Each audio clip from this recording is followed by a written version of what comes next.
Bismillahirrahmanirrahim. Alhamdulillahil malikil ma'bud.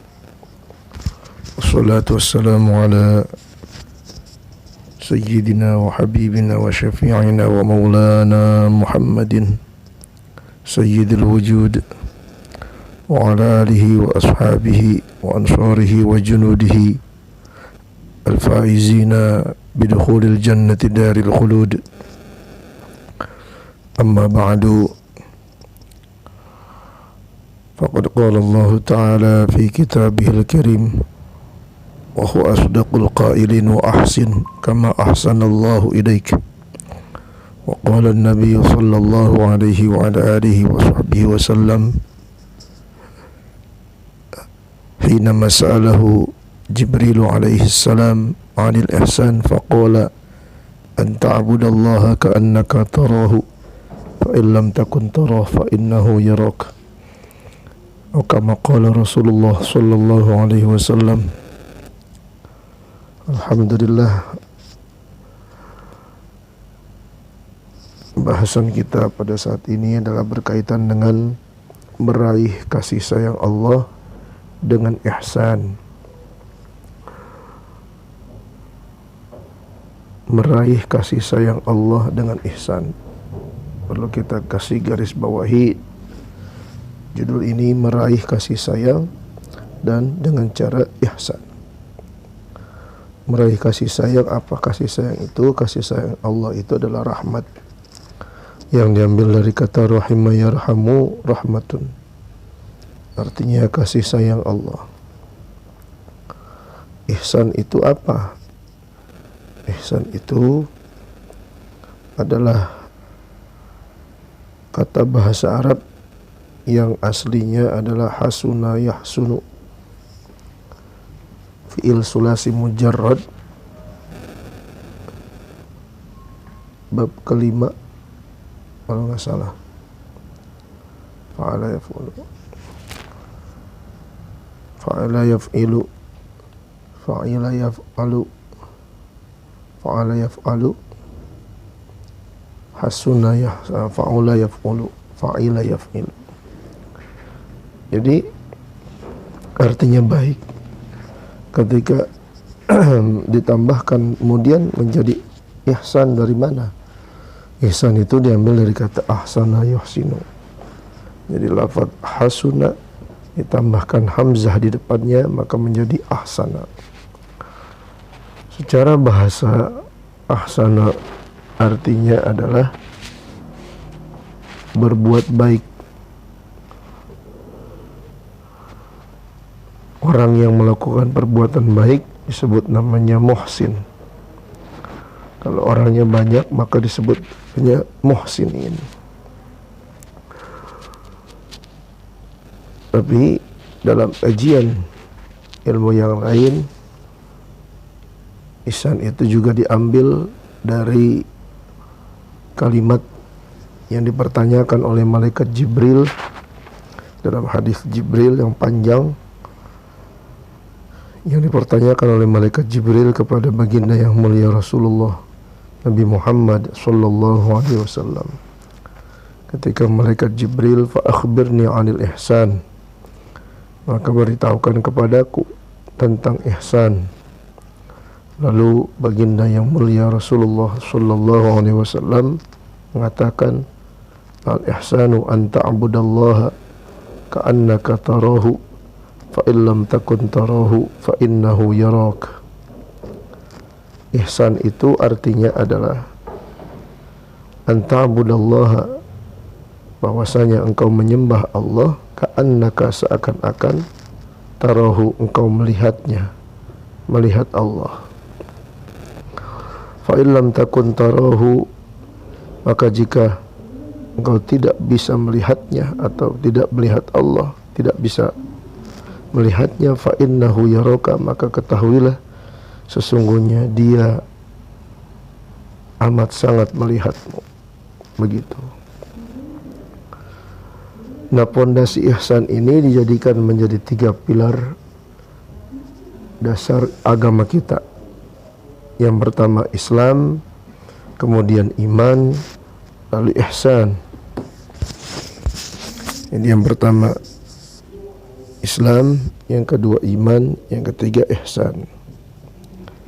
Islam itu terdiri dari rukun Islam yang 5. Juga berdasarkan hadis Nabi, al-Islamu syahada anta syahada an la ilaha illallah wa anna Muhammadar Rasulullah wa tuqimas shalah wa tutiyaz zakah wa tasuma ramadhana wa tahujjal baita in istata'ta ilaihi sabila. Islam itu pondasinya 5, syahadat, mengucapkan 2 kalimat syahadat, kemudian mendirikan sholat atau menegakkan sholat, kemudian melakukan puasa Ramadan, membayar zakat, dan melaksanakan ibadah haji. Itu semua diambil dari hadis Nabi. Kemudian juga iman dalam agama kita. Jadi iman ini adalah keyakinan. Islam ini atau iman ini adalah ibadah batin. Islam ini adalah ibadah zahir yang kelihatan atau terlihat oleh mata. Iman yaitu antu'mina billahi wa malaikatihi wa kutubihi wa rusulihi wa bil yaumil akhir bil qadri khairihi wa syarrihi minallahi ta'ala. Iman itu adalah engkau yakin artinya iman. Yakin kepada Allah, yakin adanya malaikat, yakin terhadap kitab-kitab yang diturunkan Allah. Kemudian yakin juga kepada rasul-rasul yang diutus oleh Allah, dan juga yakin akan terjadinya hari kiamat, serta yakin dengan ketentuan qada dan qadarnya Allah Ta'ala. Itu iman. Maka buah daripada iman dan ihsan, buah daripada iman dan Islam, maka buahnya adalah ihsan. Apa itu? Yaitu seperti yang disampaikan oleh Nabi tadi, ihsan itu adalah meyakini bahwasanya ketika kita beribadah seakan-akan Allah menyaksikan kita, atau jika tidak mampu pada derajat yang itu, maka kita melakukan derajat yang kedua, yaitu jika kita tidak bisa merasakan lihat Allah, maka rasakanlah seakan-akan ketika kita beribadah kita disaksikan atau dilihat oleh Allah Ta'ala. Begitu. Nah, dalam definisi yang lain, ihsan juga bisa diartikan adalah berbuat baik. Jadi definisi yang pertama, ihsan itu adalah merasa melihat Allah ketika dalam ibadah kita, atau jika tidak mampu maka kita merasa seakan-akan Allah meyakini kita, seakan-akan Allah melihat kita. Merasa melihat Allah, makom yang pertama atau derajat yang pertama, dan akan dicapai makom ini atau kedudukan ini dicapai oleh orang-orang yang benar-benar dekat dengan Allah Subhanahu wa Ta'ala, seperti para nabi, para rasul, para wali, makomul anbiya. Jadi makom derajat ini, makomul yang kedudukannya ketika beribadah seakan-akan melihat Allah, adalah makomul awliya, adalah makomul anbiya, kedudukan para nabi ketika beribadah mereka seakan-akan ada melihat Allah Ta'ala, sebagaimana terjadi kepada baginda yang mulia Nabi kita Nabi Muhammad Sallallahu Alaihi Wasallam, di mana ketika beliau melaksanakan sholat zuhur bersama para sahabat, di saat itu Nabi baru mengerjakan 2 rakaat sholat zuhur, tapi beliau langsung sudah duduk tahiyat akhir. Dan beliau mengatakan, dan beliau selesai tahiyat akhir, padahal sholat zuhur baru 2 rakaat, beliau langsung mengucapkan salam. Assalamualaikum warahmatullahi wabarakatuh. Assalamualaikum warahmatullahi wabarakatuh. Sahabat yang pada saat itu berposisi sebagai makmum, karena melihat Nabi salam pun mengikuti apa yang dilakukan Nabi, yaitu ikut mengucapkan salam. Tidak berapa lama kemudian ada seorang sahabat bertanya, "Ya Rasulullah, aqsiratis salatu am nasita?" Ya Rasulullah, apakah sholat zuhur ini dikosor, yang tadi jumlahnya 4 rakaat kemudian diringkas atau dikosor menjadi 2 rakaat, atau engkau lupa bilangan rakaat sholatnya? Gitu. Maka seketika itu Nabi menjawab, "Kilahuma lam yaqa." Dua-duanya nggak terjadi. Maksudnya bahasa kitanya, saya nggak lupa dan sholat ini nggak dikosor. Artinya sholat ini masih sebenarnya sholat 4 rakaat. Kok dikerjain 2 rakaat? Apakah engkau lupa ya Rasulullah? Kata Nabi, "Kilahuma lam yaqa." Saya juga nggak lupa. Begitu. Terus baru 2 rakaat. Maka seketika itu juga baginda Nabi langsung berdiri menambahkan bilangan rakaat yang kurang. Jadi selesai salam di rakaat kedua, beliau berdiri lagi menambahkan 2 rakaat. Menjadi sehingga sholat zuhur pada saat itu menjadi 4 rakaat dengan kejadian terselang dengan salam di rakaat kedua karena Nabi melakukan tahiyat akhir. Nah, kejadian ini baginda Nabi melakukan sholat 2 rakaat. Beliau jawab sholatnya nggak dikosor dan beliau juga nggak lupa. Berarti bukan lupa, sholat itu dilaksanakan 2 rakaat bukan karena lupa, juga bukan karena beliau lupa bilangan rakaat. Nah terus apa dong? Oh, berarti saking asyiknya beliau dengan Allah Ta'ala sehingga tidak menghiraukan jumlah bilangan rakaat. Contoh perumpamaannya adalah seperti kita lagi asyik dengan orang yang kita cintain, yang kita demenin. Oh, asyik ngobrol. Tuh orang mertua atau orang tua si cewek udah bolak-balik 4 kali depan kita, nggak kita rasain, kita nggak sadar. Atau mertua udah bolak-balik 4 kali melototin, kita nggak sadar tuh. Kenapa? Karena saking asyiknya ngobrol dengan orang yang kita cintai. Begitu juga ketika Rasul Sallallahu Alaihi Wasallam beliau mengerjakan sholat dalam keadaan asyik dengan Allah Ta'ala, maka beliau pun tidak menghiraukan jumlah bilangan rakaat. Apakah beliau lupa pada saat itu? Tidak, beliau tidak lupa. Apakah sholatnya dikosor? Tidak dikosor. Terus apa yang terjadi? Itu yang disebut namanya anta'budallaha ka'annaka tarahu. Rasul Sallallahu Alaihi Wasallam beliau melakukan sholat seakan-akan beliau sedang bersama Allah. Ma'iyyatullah bila makan wala bila zaman. Merasakan kebersamaan dengan Allah yang tanpa digambarkan dengan tempat dan ruang dengan waktu. Sebab Allah tidak bertempat dan tidak juga menempati ruang, juga tidak terikat dengan waktu. Bagaimana caranya? Wallahu alam. Maqamul anbiya, tempat orang-orang yang mulia, kita belum sampai ke situ. Lalu bagaimana nih kita yang beribadah sementara kita belum bisa merasakan, seakan-akan kita melihat Allah? Oh, berarti kita disuruh sama Nabi untuk ihsan di maqam yang kedua, di derajat yang kedua. Bagaimana itu? Yaitu dengan cara kita menyembah Allah, beribadah kepada Allah, seakan-akan Allah senantiasa mengawasi, memperhatikan kita dalam gerak-gerik ibadah kita sedetail-detailnya. Maka dalam ayat lain dipertegas oleh Allah Ta'ala, dalam ayat Al-Quran dipertegas oleh Allah Ta'ala, inna rabbaka labil mirsad, sesungguhnya Tuhanmu amat sangat sedang mengawasimu.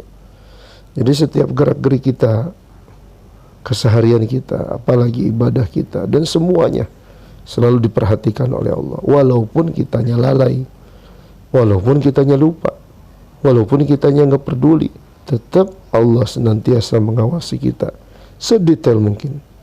Bahkan yang diawasin, diperhatiin, yang dilihat oleh Allah bukan cuma gerak-gerik kita, sampai ke detak jantung kita Allah tahu, sampai darah yang mengalir ke dalam urat nadi kita, ke dalam tubuh kita Allah tahu, sampai bahkan ada berapa gizi makanan yang mengalir di dalam perut kita, usus besar kita. Setiap manusia Allah tahu, segitu detailnya. Berarti Allah Maha Kuasa. Dan yang diketahui bukan cuma aliran darah satu orang, setiap orang Allah tahu. Setiap orang Allah tahu detak jantungnya bagaimana. Setiap orang Allah dengar itu bagaimana detak jantungnya. Setiap orang Allah tahu itu bagaimana isi hatinya. Bukan cuma isi hati kita seorang, tapi seluruh makhluk di alam dunia ini Allah tahu isi hatinya. Allah tahu detak jantungnya. Allah tahu apa yang menjadi keluhan isi hatinya. Allah tahu apa yang menjadi masalahnya. Itu bukan cuma manusia. Dan Allah tahu bagaimana itu detak jantung ayam, detak jantung sapi, detak jantung kerbau, detak jantung binatang-binatang yang lain. Seluruh makhluk di alam dunia sedetail-detailnya Allah tahu. Dari situ maka kita berusaha untuk merasakan bahwasanya ketika kita beribadah kita diperhatikan, dilihat oleh Allah Ta'ala. Maka ketika kita merasa diperhatikan, merasa dilihat oleh Allah, kita ibadahnya, maka kita ibadahnya benar-benar hati-hati. Kayak orang lagi ujian di ruang kelas, guru memang gak ada yang merhatiin, guru pengawas keluar, tapi di ruang kelas ada CCTV. Maka dia hati-hati banget ngerjainnya. Kalaupun dia mau contekan, dia berusaha bagaimana contekannya nggak kelihatan gitu. Dia berusaha bagaimana supaya dia dinilai bagus, jangan sampai kelihatan seolah-olah dia nyontek gitu. Dia nggak kiri kanan melirik, dia nggak tengok depan belakang gitu. Maka ini perumpamaan orang yang ihsan. Itu namanya ihsan secara bahasa yang dilakukan di ruang ujian. Maka ihsan kepada Allah, merasa dilihat oleh Allah, dilakukan dalam setiap detik, setiap saat dari perjalanan hidup kita. Kenapa? Karena kita setiap detiknya selalu diawasi dan dilihat oleh Allah. Bukan cuman jasad kita doang yang dilihat, tapi ternyata juga sampai ke detak jantung kita, aliran darah kita. Allah tahu berapa darah, berapa liter, berapa jumlah darah yang mengalir dalam tubuh kita. Dan Allah tahu ada berapa penyakit yang di dalam tubuh kita yang kita sendiri nggak tahu kalau itu penyakit ada di dalam tubuh kita. Dan Allah tahu bagaimana susunan badan kita, susunan tulang kita, susunan kaki kita, dan lain sebagainya. Semuanya Allah Subhanahu wa Ta'ala ketahui. Maka ketika itu kita beribadah seakan-akan kita merasa diawasi oleh Allah. Walaupun kita nggak merasa diawasi, Allah tetap mengawasin kita. Gitu. Nah, itu disebut namanya ihsan. Dan kajian ilmunya disebut dengan ilmu tasawuf. Maka ulama dari hadis Jibril ketika bertanya kepada baginda Nabi, bertanya tentang Islam, lalu bertanya tentang iman, lalu bertanya tentang ihsan. Maka baginda Nabi, maka dari hadis tersebut, percakapan antara malaikat Jibril dengan Rasulullah SAW mengklasifikasikan ilmu agama terbagi menjadi 3. Islam berkaitan dengan syahadat, salat, puasa, zakat, dan haji, masuknya dikelompokkan dalam ilmu fikih. Kemudian yang berkaitan dengan iman atau yakin kepada Allah, yakin kepada malaikat, yakin kepada kitab-kitab Allah, yakin kepada para rasul, yakin kepada hari akhir, hari kiamat, yakin kepada qada dan qadar, diklasifikasikan masuk dalam kategori ilmu tauhid. Kemudian ihsan, ketika orang beribadah dia merasa dilihat, dia merasa menyaksikan atau melihat Allah. Ketika belum sampai ke derajat itu dia merasa dia mengerjakan derajat yang kedua. Ketika beribadah dia merasa disaksikan atau dilihat oleh Allah. Maka ilmu yang ini oleh ulama kita dinamakan dengan ilmu tasawuf. Maka 3 ilmu ini harus ada pada seorang muslim agar dia menjadi insanun kamil, menjadi mukminun kamil, menjadi seorang mukmin yang sempurna, atau menjadi muslimun kamil, menjadi muslim yang sempurna. Itu. 1. Kemudian yang kedua, ihsan yang kedua menurut bahasa adalah berbuat baik. Maka ihsan yang kedua, berbuat baik, bisa kepada Allah. Menurut bahasa ihsan artinya berbuat baik. Maka ihsan bisa terbagi menjadi 2. Berdasarkan arti kata ihsan itu artinya berbuat baik. Maka dengan demikian ihsan itu bisa terbagi menjadi ihsan kepada Allah dan ihsan kepada makhluk atau ciptaan-ciptaan Allah. Ihsan kepada Allah tadi 2. Ketika beribadah merasa melihat Allah, dan ini derajatnya derajat paling tinggi yang dimiliki oleh para nabi. Atau derajat yang kedua, ketika beribadah merasa senantiasa dilihat oleh Allah Ta'ala. Itu ihsan kepada Allah. Kalau ihsan kepada makhluk-makhluk Allah, maka dibagi. Ada macam-macamnya. Ihsan kepada makhluk-makhluk Allah. Kalau ihsan kepada Allah, dalilnya inna rabbaka labil mirsad. Sesungguhnya Tuhanmu amat sangat mengawasi. Kalau ihsan kepada makhluk-makhluk Allah, maka juga didasarkan dengan dalil dalam Al-Quran, wa ahsin kama ahsanallahu ilaik wa la tabghil fasada fil ardi innallaha la yuhibbul mufsidin. Wa ahsin kama ahsanallahu ilaik wa la tabghil fasada fil ardi innallaha la yuhibbul mufsidin. Surat Al-Qasas ayat 77.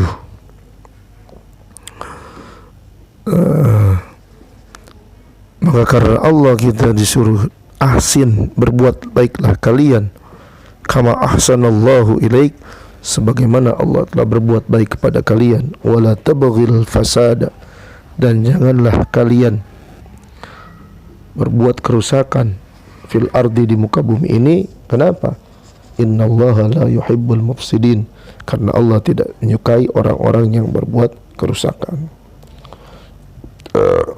Lalu siapa dari makhluk ciptaan Allah yang paling pertama kita disuruh untuk berbuat baik kepadanya? Maka orang yang paling pertama yang disuruh kita untuk berbuat baik kepadanya dari makhluk-makhluk Allah adalah orang tua kita. Orang tua kita adalah orang yang paling, atau makhluk yang paling pertama untuk kita berbuat baik. Orang yang paling pertama atau makhluk yang pertama kita disuruh untuk berbuat baik kepadanya adalah orang tua kita. Mana dalilnya? Firman Allah. Allah firmankan dalam surat Al-Isra, wa qadha rabbuka alla ta'budu illa iyyahu wa bil walidaini ihsana wa dzil qurba. Wa qadha rabbuka alla ta'budu illa iyyahu wa bil walidaini ihsana. Dan Allah Subhanahu wa ta'ala telah mewajibkan kepada engkau alla ta'budu wa qadha rabbuka alla ta'budu illa iyyahu, dan Allah Subhanahu wa taala telah mewajibkan kepada kalian alla ta'budu illa iyyahu, agar supaya kamu tidak menyembah selain Allah. Satu. Kemudian wabil walidaini ihsana, dan Allah telah memerintahkan kepada kita bil walidaini ihsana, untuk berbuat baik, ihsana bil walidain, kepada kedua orang tua kita. Imma yablughanna indakal kibaru ahaduhuma, jika salah seorang dari keduanya telah mencapai usia lanjut, au kilahuma, atau bukan cuma satu orang, akan kedua-duanya atau kedua-duanya yang sampai usia lanjut, tua, orang tua kita sudah sepuh, tua 50 tahun, 60 tahun, maka kata Nabi, fala taqul lahum uff, jangan sekali-kali kau mengatakan kepada, maka kata Allah subhanahu wa ta'ala, Nabi, maka Allah Ta'ala firmankan, janganlah sekali-kali engkau mengucapkan kepada keduanya uff, itu. Wala tanharhuma, dan janganlah engkau membentak keduanya. Terus yang bagus bagaimana? Wa qul lahuma qawlan karima, ucapkan kepada keduanya perkataan yang baik. Jadi setelah berbuat baik kepada, ihsan kepada Allah dan cara beribadah seperti yang tadi kita bahas, lalu ihsan berbuat baik kepada makhluknya. Dan orang yang paling pertama disuruh kita untuk berbuat baik kepadanya adalah orang tua kita. Satu riwayat dikatakan, man asbaha murdiyan liwalidayhi muskhitan li fa ana anhu radin, barang siapa yang ketika di pagi harinya dia berusaha untuk membahagiakan dua orang tuanya, muskhitan li, dan di pagi itu dia membuat aku murka, tapi orang tuanya bahagia, maka aku fa'ana anhu radin, maka aku ridho terhadap orang tersebut. Wa man asbaha muskhitan liwalidayhi, dan kalau ada orang yang di pagi harinya membuat orang tuanya murka, membuat orang tuanya kesal atau menyakiti hati orang tuanya, murdiyan li, walaupun dia membuat aku ridho, tapi fa'ana anhu sakhit, tapi aku sama orang tersebut aku gedek, aku pun murka, aku pun benci, gitu. Jadi keridhaan Allah terletak pada keridhaan orang tua kita. Ketika orang tua kita ridho, maka Allah ridho kepada kita. Ketika orang tua kita benci kepada kita, kesal kepada kita, maka berarti Allah pun benci dan murka kepada kita. Maka oleh karena itu, orang yang paling pertama untuk disuruh kita berbuat baik kepadanya adalah orang tua kita. Maka yang masih punya orang tua, berusahalah untuk bahagiain orang tuanya. Kalau kita kehilangan pacar atau kita kehilangan orang, pasangan kita, masih bisa kita cari di tempat lain. Tapi kalau sudah kita kehilangan orang tua kita, kemana kita hendak mencari gantinya? Sebab disitulah terletaknya keridhaan Allah Ta'ala. Kalau orang tua kita ridho, maka Allah ridho kepada kita. Kalau orang tua kita, bapak ibu kita, berkhusus ibu kita, ridho kepada kita, maka insya Allah Allah Ta'ala pun ridho kepada kita. Dan itu adalah kunci keramat kita di dunia dan di akhirat, dan kunci keselamatan kita di dunia akhirat. Untuk sementara materi kita sampai di sini, kita lanjut nanti di waktu yang akan datang. Wallahu a'lam bishawab. Jadi intinya adalah satu, ihsan. Ihsan artinya ada dua versi. Ihsan itu diambil dari kata hasuna. Yang pertama kalimat ihsan atau kata ihsan diambil dari kata hasuna. Fi'il sulasi mujarrad bab kalimat hasuna yahsunu, baik.